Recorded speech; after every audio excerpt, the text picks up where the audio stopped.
Hundreds gather in Ferguson for Michael Brown's funeral. Hundreds of mourners are attending the funeral for the black teenager killed by police in Ferguson, Missouri.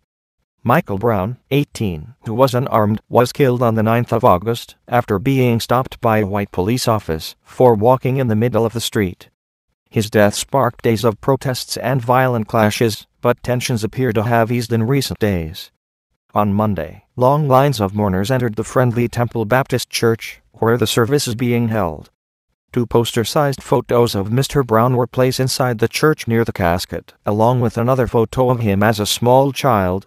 Those in the church sang, clapped, and danced to gospel music. Before the service started, Mr. Brown's family addressed mourners, describing Michael as a gentle soul. His cousin, Eric Davis, said his generation had stood up to what had happened in Ferguson. "We have had enough.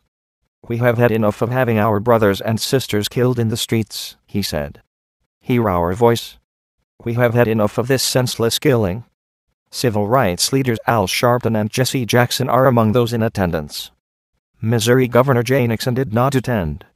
President Barack Obama has sent 3 White House aides to represent him. The mood outside the church was peaceful and somber, said WNC correspondent who is in St. Louis.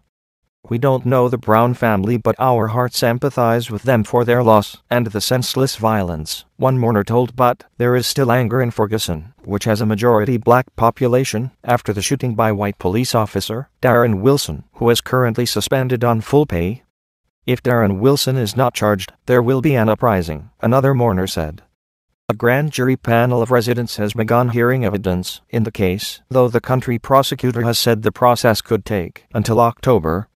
The National Guard, which was deployed to deal with violent clashes in Ferguson last week, started to withdraw from the area on Saturday as tensions showed signs of easing.